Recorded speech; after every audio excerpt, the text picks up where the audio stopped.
नमस्कार मित्रांनो, लग्नानंतर होईलच प्रेम या मालिकेच्या आजच्या भागामध्ये अगदी मनपूर्वक मी तुमचं स्वागत करते. आजच्या या भागामध्ये पार्थ आणि आता ही दिव्या ऑफिसमध्ये जेवायला बसतात आणि पार्थला म्हणते की सर थांबा, मी उघडते तुमचा डब्बा, तुम्हाला काय इतकी घाई आहे. म्हणून डबा उघडते आणि डबा उघडल्या क्षणी आता लगेच म्हणते की मटकीची भाजी, वाव, ही तर माझी आवडती भाजी आहे सर. आणि माझ्या आजोळी मात्र माझी आजी मटकीची उसळ एकदम भारी बनवते. माझी आई इतका छान स्वयंपाक नाही करत, ती हॉस्टेलला होती, पण माझी आजी मात्र एकच नंबर भाजी बनवते. आणि जेव्हा मी आजोळी जाते तेव्हा आजीच्याच हातच्या भाज्या खाते म्हणजे खाते सर. आणि डबा घेऊन वाव वाव करत असते. पार्थ तिच्याकडे पाहतच असतो. तर पार्थ तिला म्हणतो की तुम्ही तुमच्या नाकाला का सुख देतात, जरा जिभेला सुद्धा सुख द्या. आणि माझं काय, घरी हीच भाजी असेल, मी जाऊन खाईलच. आणि परत म्हणते की सर, आता पार्थ विचारतो की आता काय झालं. परत ही दिव्या म्हणते की सर अहो तुम्ही किती चांगले आहात, आणि तुम्हाला तर माहितीच आहे की मला अटॅचमेंट नाही. थोडंसं असं रडण्यासारखा आवाज काढते आणि म्हणते की आजच्या जगात कोण असं जीव लावतो सर, सांगा बरं. आणि आजच्या जगामध्ये कितीही एखाद्या माणसाची फ्रेंडशिप जरी झाली तरी सुद्धा मात्र तो काही जीव लावत नसतो. आणि आपला वायफायचा पासवर्ड आणि घरगुती डब्बा मात्र कधी आणि कधी मात्र तो शेअर करत नसतो. तरी हे बघा सर, तुम्ही माझे बॉस आहात आणि तरी सुद्धा मात्र तुमचा हा डब्बा, घरचा डब्बा, माझ्यासारख्या साध्या मामूली एम्प्लॉईसाठी शेअर करत आहात. त्यावरती आता पार्थ हसून म्हणतो की मला हेच कळत नाही की बॉस कोण आणि एम्प्लॉई कोण. तेव्हा आता दिव्या हसण्याचं थोडंसं नाटक करते आणि म्हणते की sir you are very funny. आणि हे बघा सर, मी हे खाते बरं का. आणि प्लीज प्लीज करत एक आता मटकीच्या उसळीचा चमच्याचा घास घेते आणि खूपच छान अगदी चेहऱ्यावर हावभाव करत असते. इतकं मात्र पार्थ तिच्याकडे पाहतच असतो. त्यानंतर इकडे मानिनी मात्र किचनमध्ये येते आणि चहाबद्दल ती बोलत असते. तर बघते तर काय, त्यामध्ये चहा असतो. मानिनी विचार करते की चहा कोणी बनवला असेल, आणि आता म्हणते की नंदिनी तर नाही, मग चहा कोणी बनवला. आणि तेवढ्यात विक्रम तिच्या मागून येतो आणि तिला चुटक्या वाजत यस असं म्हणतो. आणि परत म्हणते की अगं बाई, तुम्ही चहा बनवलात का. विक्रम म्हणतो की हो यस. तू म्हणशील की अय्या किती गोड, आणि हे जर रोज मला ऐकायला मिळालं तर मी तुला रोज मस्त चहा बनवून देईल, ते पण आलं कुठून. मानिनी लाजते आणि म्हणते की जरा गप्प बसावं, काहीतरी उगाच फिल्मगिरी करू नकास. त्यावरती विक्रम म्हणतो की हे बघा, ते आपली स्टाईल आहे, आता हिरो कसा एंट्री करतो एकदम तशी. आणि नाईस विक्रम देशमुख असे बोलून तो चमचा आहे तर तो वर फेकतो आणि तेवढ्यात तो चमचा खाली पडतो. आणि विक्रम चमचा घ्यायला जाणार तोच लगेच तेथे विजय येतो. विक्रमच्या अगोदर विजय तो चमचा उचलतो आणि विजय त्या म्हणतो की काका अहो, तुमच्या कंपनीचा ग्राफ सुद्धा असंच पडतोय, आणि जर तुम्ही म्हणत असाल तर तो सुद्धा मी उचलून देतो. विक्रम काकांना राग येतोय. तो रागाने आता विजयकडे पाहत असतात आणि विजयच्या हातातील चमचा हे आपल्या हातात घेतात. विक्रम आणि मानिनी दोघेही त्याच्याकडे रागाने बघतात. तर विजय म्हणतो की काय झालं, तुम्ही इतके ड्रेसमध्ये का दिसतात, आणि तुमचे जरा चार्म कमी झालेले आहेत, नक्की काय झालं असेल बरं, समोरच्याची ताकद ओळखण्यात कुठे कमी पडलात का, आणि नक्की काय झालं एवढं. ते विक्रम आणि मानिनी काहीच बोलत नसतात, रागाने विजयकडे पाहत असतात.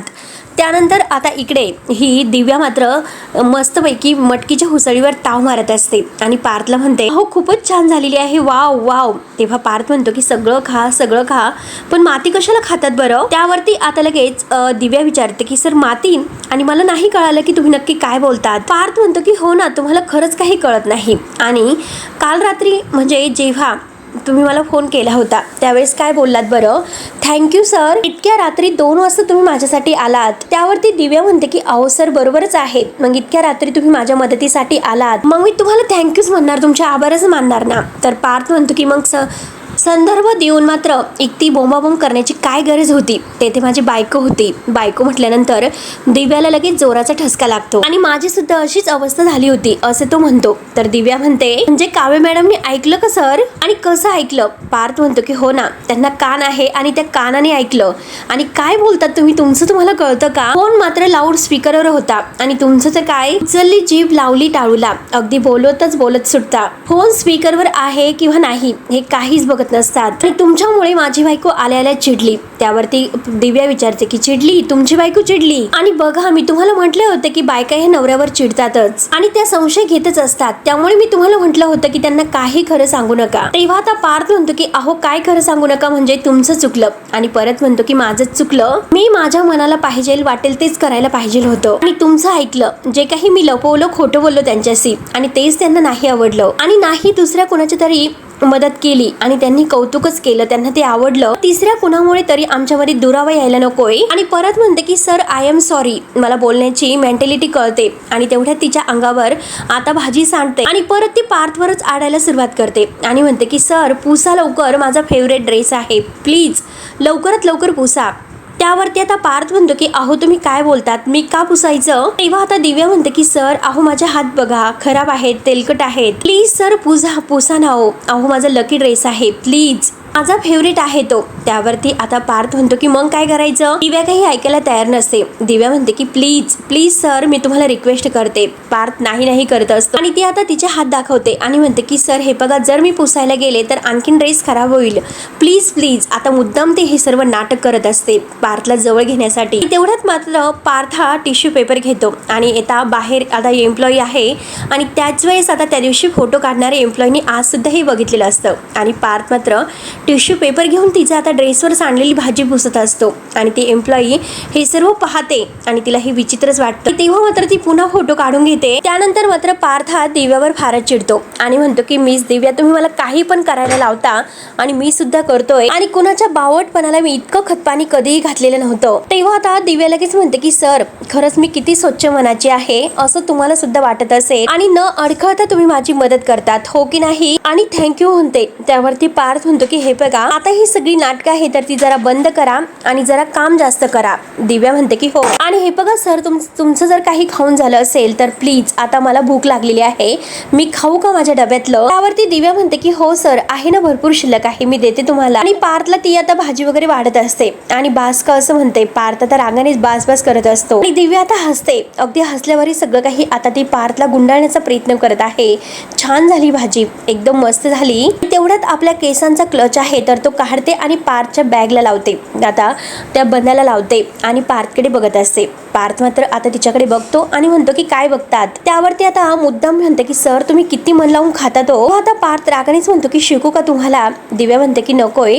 तर पार्थ म्हणतो की मग जाता का. तो क्लच मात्र तिने मुद्दाम लावून ठेवलेला असतो काव्य आणि पार्थ मध्ये भांडण होण्यासाठी. त्यानंतर इकडे आता विक्रम आता विजयला म्हणतो आणि त्याची कॉलर वगैरे ताट करत म्हणतो की सध्या आता मिस्टर विक्रम, हवा जरा खूपच वाढलेली आहे. पावसाळ्यात मात्र कुत्र्यांच्या छत्र्याची आळिंबजी उगवतात ना, आणि तशी मात्र लोकांची मतं उगवतात. आपण कोण आहोत, काय आहोत, आपला हुद्दा काय, शिक्षण किती, वय किती, अनुभव किती, आणि सगळ्यात महत्वाचं म्हणजे आपली कुवत काय आहे याचा विचार करायला पाहिजे. आणि काय याचा काही विचार न करता उचलली जीभ आणि लावली टाळूला. आणि असं करणारी खूप काही लोक आहेत. मात्र इलिजंट असे लोकांना कधीही घाबरत नसतात. आणि देशमुख मात्र आज या धंद्यात आलेले नाही आणि ते उद्या बाहेर सुद्धा जाणार नाहीत. त्यामुळे तुमचा ग्राफ खाली गेला तर तुमचं कसं होईल, सगळं काही संपलं. असं बोंबाबोंब मारणं आता बंद करा. आम्ही 2 पाऊल जरी खाली आलो तरी सुद्धा उचलून अगदी 4 पाऊल वर जाण्याची धमक आमच्यामध्ये आहे, सगळं काही लक्षात ठेवा. त्यावरती आता विजय म्हणतो तुम्ही तर खरंच खूप पर्सनली घेतलं हे सगळं आणि मी तर तुम्हाला माझी मदत ऑफर करत होतो. त्यावरती आता मानिनी म्हणते की हे बघा विजयराव, मी तुम्हाला काय म्हणते, तुम्ही आम्हाला मदत करण्यापेक्षा जरा स्वतःला मदत करा. म्हणजे कसं की आमच्या घरामध्ये तुम्ही असं गांडुळासारखं चिटकलेलं आहात, त्यापेक्षा जरा धमक दाखवा आणि स्वतःसाठीच काहीतरी करा ना. तुम्हाला तर काय रम्या आणि वसुहत्या यांनी एकत्र राहावं असं वाटतं आणि त्यामुळे तुम्ही त्या दोघींना सुद्धा तुमच्या घरी घेऊन जा आणि तुमच्या घरी मात्र तुम्ही तिघेही अगदी सुखाने नांदा, आमचं काही म्हणणं नाही. काय विजयराव, कशी वाटते आयडिया असं विचारते तर विक्रम म्हणतो की अगं सोड, अशा लोकांच्या तोंडाला लागायचं म्हणजे आपला वेळ वाया घालवण्यासारखं आहे. तेव्हा आता विजय लगेच म्हणतो की खरंच सॉरी बरं का, मी तुमच्या उगाच तोंडाला लागलो आणि तुम्हाला डिस्टर्ब केलं आणि माझ्यासारख्या माणसाकडून तुम्ही आता लगेच डिस्टर्ब झालात का. आता विजय मुद्दाम त्यांच्यावर हसत असतो.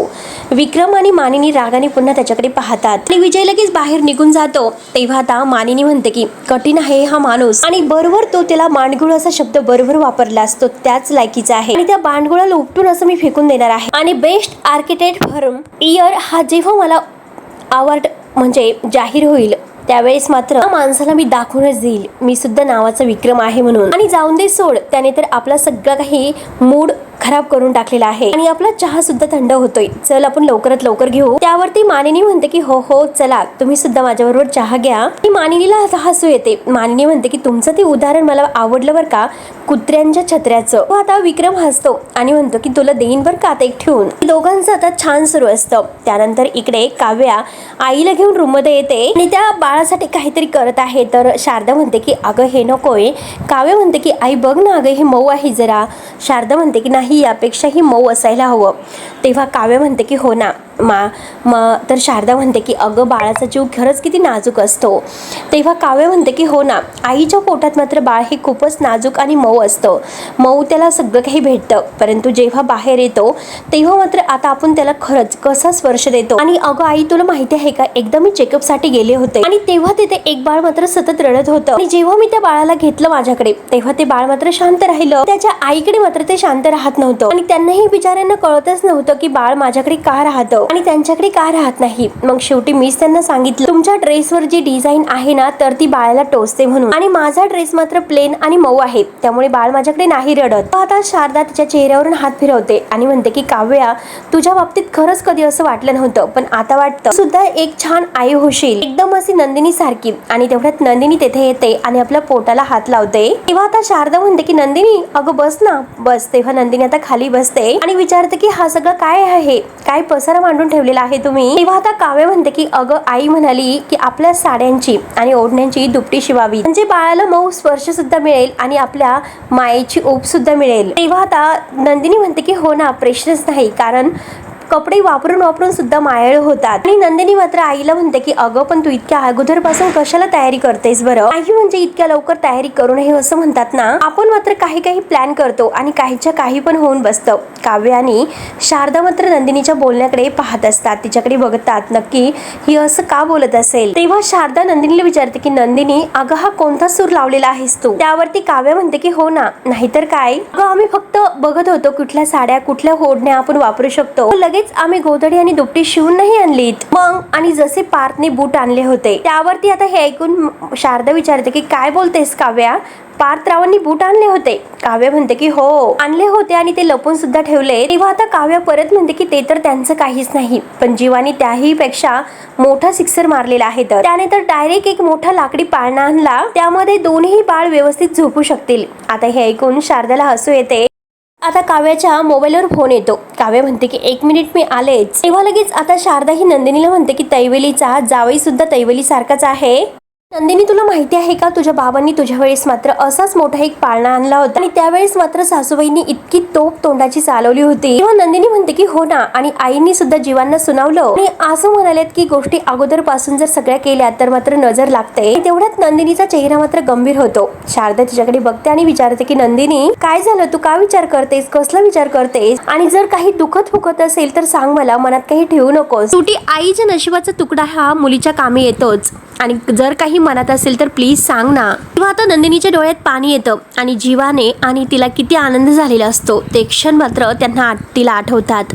जीवा तिला उचलून उड्या मारत असतो आणि तिला गोल गोल गिरक्या घेत असतो. इतका आनंद त्या दोघांना बाळ येणार आहे म्हणून झालेला आहे. त्यानंतर मात्र दोघेही पाळण्याजवळ बसून खूप रडत आहे. हे सुद्धा क्षण नंदिनीला आठवतात. आता नंदिनी रडतच म्हणते की आई तुला कसं सांगू, आणि आई मी होता होता असं म्हटल्यानंतर तेवढ्यात काव्या धावतच येते सॉरी करत, आणि काव्य विचारते की काय मिस केलं मी. त्यावरती नंदिनी म्हणते की अगं काही नाही, तू सांग बरं काव्या तुला कुणाचा फोन होता. त्यावरती आता काव्य म्हणते की रियाचा, कारण आता अनिशा पुढे गेलेली आहे आणि क्लासमध्ये मात्र माझी एक चांगली मैत्रीण झालेली आहे रिया, तिचाच फोन होता आणि ती मला म्हणत होती आता मात्र ह्या आपल्या ह्या IPSच्या परीक्षेला आता खूपच काही कमी दिवस राहिलेले आहेत. अभ्यास झाला का तुझा, आणि तुझं नीट लक्ष आहे ना अभ्यासाकडे. त्यावरती काव्य म्हणते की हो, मी तिला सरळ सांगितलेलं आहे ए बाई माझं दुसरीकडे कुठेही लक्ष नाही आणि आता माझं फक्त लक्ष आहे की IAS आणि माझं होणारं बाळ. आणि ते असो, अगं ताई तू काय म्हणत होती असं नंदिनीला विचारते. तेव्हा आता नंदिनी म्हणते की कुठे काय, तर शारदा म्हणते की अगं नंदिनी तू आत्ताच तर म्हणत होती की आई होता, आणि तेव्हा आता नंदिनी म्हणते की आई होता आता बरंचसं काही शिकायला मिळतं म्हणून ती आता असं म्हणते. आणि आणि आई मला आता कळतं की तू खरंच कशी केली असेल की तुझी 3 बाळंतपणं. तेव्हा आता शारदाच्या डोळ्यात पाणी येतं. ती म्हणते की 3 बाळंतपणं झालेली आणि 2 मात्र सुटून गेलेली, आणि आज इतकी वर्ष झाली तरी सुद्धा जे हातातून सुटून गेलेलं आहे त्याची आठवण जात नाही ग. तेव्हा आता नंदिनीला तर फारच वाईट वाटतं, कारण तिच्या हातातून बाळच गेलेलं असतं. तर शारदा पुढे म्हणते की अगं ते सर्व जाऊन दे, अगं त्या पाळण्याचं काय झालं पुढे. म्हणजे कसं की बूट लपून ठेवता येतात परंतु पाळणा काही लपवता येत नाही. काव्य विचारते की अगं पण शेवटच्या वेळेस ते तुमच्याच खोलीमध्ये पाळणा होता. तर नंदिनी म्हणते की अगं हो, पण जीवांनी आता तो अडगळीच्या खोलीमध्ये ठेवलेला आहे. तेव्हा आता काव्य म्हणते की अडगळीच्या खोलीमध्ये, अरे अरे अरे, म्हणजे प्रत्येक गोष्ट तिचं नशीब घेऊन येते असं बाबा म्हणतात. म्हणजे कसं की नंतर आपली बाळं मात्र त्या पाळण्यात झोपतील, पण आता मात्र त्या पाळण्याच्या नशिबात अडगळीची खोली आलेली आहे. तर तेव्हा आता सगळेजणी हसतात. नंदिनीला मात्र आता म्हणजे थोडंसं नाराज वाटत असतं. ती मात्र आता त्या दोघींकडे पाहत असते आणि नंदिनी आपल्या मनात म्हणते की हो ना, खरं आहे, कारण आल्याला मात्र त्या पाळण्याच्या नशिबात अडगळीचीच खोली आली आणि कळत नाही हे सगळं कुठपर्यंत चालणार आहे. मी तर आई होऊ शकत नाही आणि हे जर कोणाला सांगायला गेले तर काही ना काही होतं आणि ते सांगायचे राहूनच जातं, आणि नक्की देवाच्या मनात काय असेल आणि हे कुणाला कळूच नाही असं आहे का. म्हणून नंदिनी आता विचार करते की माझ्यासोबत असं का होत असेल. त्यानंतर काव्याचा रूम मध्ये अभ्यास सुरू असतो. पार्थ आता घरी येतो ऑफिस मधून आणि म्हणतो की अभ्यास सुरू आहे का. काव्य विचारते की आलात का तुम्ही आणि काय झालं, तुम्ही दमलात का. पार्थ म्हणतो की हो दमलो, आज ऑफिस मध्ये खूप काम होतं. त्यावरती काव्य लगेच उठते आणि म्हणते की बसा, मी तुमची पाठ दाबून देते, आणि ती कोट वगैरे काढते आणि पार्थला बसायला सांगते. आणि तेवढ्यात ती पाठ दाबायला जाणार तोच मात्र तिला तो बॅगला त्या लावलेला दिव्याचा क्लच आहे आणि त्या दिव्याने मुद्दाम लावलेला आहे. तो मात्र काव्याला खूपच टोचलो.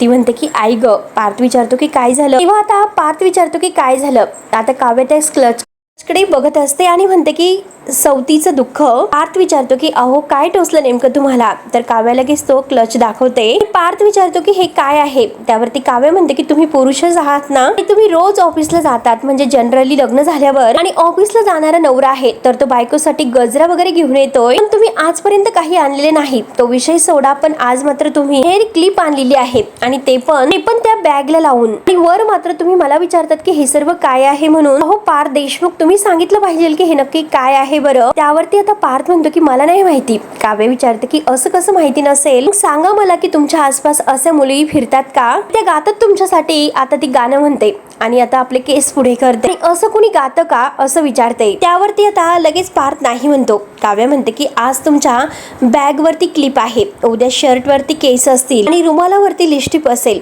काय काय बघायचं आहे. मग आता पार्थला नक्की काय बोलावं तेच काही कळत नसतं. तो म्हणतो की काय बोलतात काव्य तुम्ही. तेव्हा लगेच आता पार्थ टाळी वाजवतो आणि म्हणतो की आता आठवलं की परवा दिव्याने ही क्लिप आहे तर ती केसात लावलेली होती, नक्की ही दिव्याचीच क्लिप असेल. आणि परत तो म्हणतो की मी हात नाही लावला. काव्य आता शांत होते, तिला संशय येतो. तर पार्थ म्हणत असतो की मी हात नाही लावला. काव्य विचारते की दिव्याला. पार्थ म्हणतो की मी क्लिपला सुद्धा हात लावलेला नाही आणि त्या दिव्याची तर लांबचीच गोष्ट आहे आणि मला खरंच माहिती नाही, शपथ घेतो मी, मला माहिती नाही. त्यावरती काव्य म्हणते की मग ही क्लिप मात्र आपल्या घरामध्ये आली कशी, बॅगला बिलगून आली का. त्यावरती पार्थ म्हणतो की अहो असं काय बोलतात बिलगून मला खरंच कळत नाही. त्यावरती काव्य म्हणते की मला कळतं, नक्की तुम्हाला काय म्हणायचं आहे आणि फोन लावा दिव्याला आणि पटकन फोन लावा. तेव्हा आता पार्थ म्हणतो की अहो काही कसं बोलतात. पार्थ म्हणतो की अहो काही कसं बोलतात तुम्ही, मी नाही लावत. परंतु काव्य लगेच त्याचा फोन घेते आणि पार्थ समोर फोन धरते आणि फोन लावा असं म्हणते. पार्थ म्हणतो की कशाला. काव्य म्हणते की फोन लावा म्हटले ना, आणि फोन लावता की काय करू मी, असं जोरात ओरडते. तेव्हा पार्थ घाबरतो आणि तेव्हा मात्र आता ही दिव्या ऑफिस मध्येच असते. आता काव्य ही फोन लावते आणि आता दिव्या हॅलो सर बोला ना असं म्हणत असते. त्यावरती आता लगेच दिव्या विचारते की सर तुम्ही आहात ना. काव्य तिकडून म्हणते की हो आहेत ना, सर सुद्धा आहेत आणि सरांची बायको सुद्धा आहे. आणि आता मात्र तिच्या डोक्याला लागण्याचं ती नाटक करते आणि म्हणते की हॅलो हाय मॅम.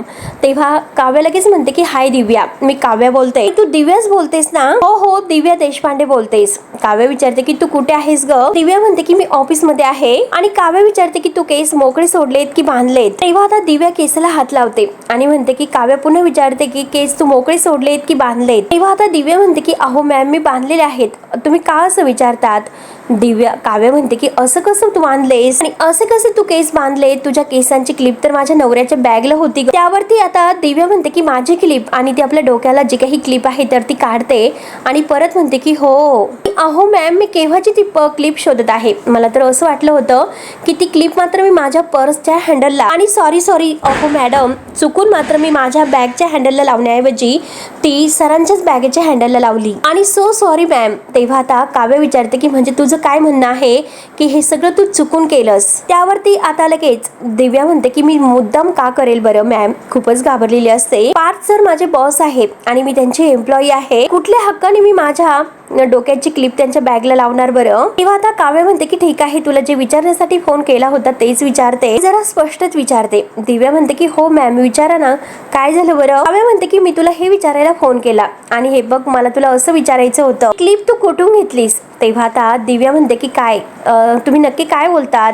काव्य आता मुद्दा म्हणते की अगं मी तुला खरंच विचारते की ही क्लिप तू कुठून घेतली. ती क्लिप मला खरंच खूप आवडली, डिझाईन सुद्धा खूपच छान आहे, मजबूत आहे, म्हणून म्हटलं मी तुला विचारावं आणि तुझ्या सरांना मी सांगत होते की दिव्याला फोन लावा, मला दिव्याशी बोलायचं आहे. तेव्हा आता पार्थ हसतो, तो मात्र काव्या शेजारी बसतो. तर दिव्या सुद्धा इकडे हसते आणि परत म्हणते की हो हो हो ती क्लिप ना आणि ते नवरत्न मार्केट आहे ना इथून मी घेतली होती, मला आठवतं चांगलं आणि मोठं पार्लर आहे तिकडे. तर पार्थ लगेच म्हणतो की अहो तुम्ही काय ऍड्रेस सांगत बसलात, अहो असं काय ऍड्रेस सांगत बसलात, पिनकोड सगट सांगा. त्यावरती आता दिव्या परत म्हणते की सॉरी कारण मी गोंधळले होते खूप. तुम्ही अगदी फोनवर असं अचानक म्हणालात की मी सरांची बायको बोलते, ते ऐकून मला जरा अगदी भीती वाटली आणि माझ्या पोटातच गोळा आला अचानक. त्यावरती आता काव्य म्हणते की काय तू काही गडबड केलीस का. तेव्हा आता दिव्या म्हणते की अहो मॅम काय सांगू, कुठलंही काम अगदी इमानदारीने जर केलं तरी सुद्धा त्याचं काहीतरी कांड हे होतच आणि त्यात म्हणजे आता इतक्या सिरियसली तुम्ही मला हे सर्व विचारलं, मला तुझ्याशी काहीतरी बोलायचं आहे. मला काय वाटलं मॅडम तुम्हाला माहिती आहे का, मला असं वाटलं पार्थ सरांचं आणि तुमचं खूप जोराचं भांडण झालेलं आहे आणि आता मात्र माझी नोकरी जाणार, सगळं काही पिक्चर माझ्या डोळ्यासमोर मला दिसायला लागला. आता काव्य म्हणते की अरे बापरे म्हणजे तुझ्या सरांच्या सुद्धा डोळ्यासमोर हे चालू बहुतेक, म्हणून तुझे सर सुद्धा खूप घाबरलेत. तेव्हा आता दिव्या म्हणते की मॅम तुम्हाला एक गोष्ट सांगू का, सरांचं तुमच्यावर खूप खूप जास्त प्रेम आहे. म्हणजे कसं की आमच्यामध्ये तसं काही उलट सुलट आहे, असला काही उलटा सुलटा विचार प्लीज करू नका. आणि खरंच तसं नाही, कारण कसं आहे की पार्थ सर मात्र खूपच जास्त इनोसंट आहे, मी तर अख्ख्या दुनियाभरची स्टुपिड आहे, त्यामुळे हे असले गोळ होत राहतात. बाकी मात्र मॅम आमच्यात काही नाही बरं का.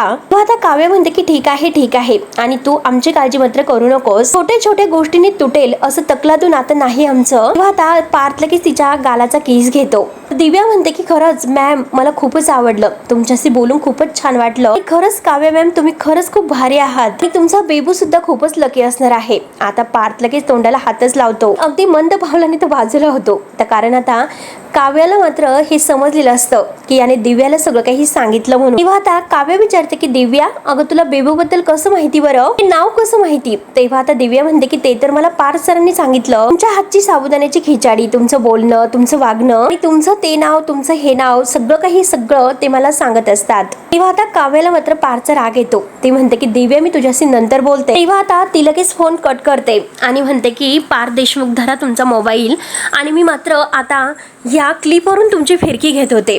पार्थ म्हणतो की प्लीज अहो काव्य मॅडम ऐकून घ्या. काव्य म्हणते की मस्करी करत होते आणि मी म्हटलं की खरंच असेल कोणाच्या तरी ही मुलीची क्लिप आणि कुठल्या तरी मुलीने जी चुकून लावली असेल असं समजूया. तिचं जे काही इंटेन्शन असेल तर ते तिच्यापाशी मी तिला बघून घेतलं असतं. बेबू आता आपल्या बेडरूम मधील ती आपली पर्सनल गोष्ट आहे देशमुख, ती गोष्ट तुम्ही दिव्याला सांगितली, आपल्या घरातील सुद्धा कुणाला माहिती नाही बेबू बद्दल, दिव्याला हे सर्व माहिती आहे. तेव्हा आता पार्थ म्हणतो की सॉरी चुकलंच माझं आणि तो तिचा हात पकडायला जातो. काव्य लगेच आता रागाने हात झिडकारते आणि गप्प बसा असं म्हणते. ती जरा अडगळीच्या खोलीत जाऊन येते असं म्हणते. तर काव्य लगेच तिथून जायला निघते तर पार्थ तिचा हात पकडतो आणि तिकडे कशाला जातात असं विचारतो. काय हवं आहे मला सांगा मी आणून देतो. काव्य रागवलीच असते. काव्य म्हणते की मी माझं बघून घेईल, प्लीज माझ्या मागे मागे यायचा प्रयत्न करू नका, मला एकटीला सोडा. रागाने ती क्लिप मात्र पार्थच्या हातात देते आणि अडगळीच्या खोलीत निघून जाते. तेव्हा आता पार्थ रागाने ती क्लिप फेकून देतो. त्यानंतर आता जीवा आणि नंदिनी आता आपल्या रूम मध्ये आहेत. जीवा झोपलेला असतो पण नंदिनी आता रडत असते, तिला बाळाबद्दलच्या आठवणी येतात आणि तेव्हा तेव्हा ती रडत रडत जीवाकडे बघते आणि उठून आरशासमोर येते आणि आपल्या पोटाकडे पाहत तिला आता जीवा आणि तिचा तो आरशामध्ये जो काही त्यांनी बघितलेलं स्वप्न आहे पोटाला हात लावून तर ते सगळं काही क्षण आठवतात आणि ती आता रडत असते. तेव्हा मात्र त्यांनी एका नोटबुकवर लिहून ठेवलेलं असतं, आम्ही आई बाबा होणार होणार. ते वाचून मात्र आता नंदिनी खूपच रडते. परत त्या नोटबुकवर ती असं लिहिते की आम्ही आई बाबा होणार आणि खूप रडत असते. पुन्हा ती हसते आणि हा भाग येथे संपतो. पुढील भागामध्ये जीवा आता नंदिनीला म्हणतो की हे सगळं जर थांबवायचं असेल तर एकच उपाय आहे. तेव्हा आता नंदिनी म्हणते की तुम्ही हा वेडेपणा अजिबात करणार नाही. जीवा काही ऐकत नाही. जीवा लगेच आता बाहेर जातो, दरवाजा बाहेरून बंद करतो. नंदिनी ओरडत असते की जीवा जीवा जीवा दार उघडा म्हणून दार वाजवत असते. त्यानंतर काव्या अडगळीच्या खोलीत आलेली असते. त्या पाळण्याजवळ बसून ती आता जीवाला म्हणते की आता ह्या पाळण्यात बसून 2 बाळ मात्र मस्त झोपणार आहे. ते क्यूट बाळ खरंच किती गोड दिसतील. आणि तेवढ्यात जीवा म्हणतो की 2 बाळ नाही तर एकच बाळ झोपे. तेव्हा मात्र आता नंदिनी इकडे म्हणते की काय करू, कशी मी ह्या रूम मधून बाहेर पडू. म्हणून ती खिडकीजवळ येते आणि त्या खिडकीतून ती उडी मारण्याचा प्रयत्न करते. तेव्हा आता जीवा इकडे काव्याला सांगत असतो की काव्या नंदिनीचं बाळ गेलं. तेव्हा आता मित्रांनो पुढे नक्की काय होईल बघायला विसरू नका. तोपर्यंत धन्यवाद.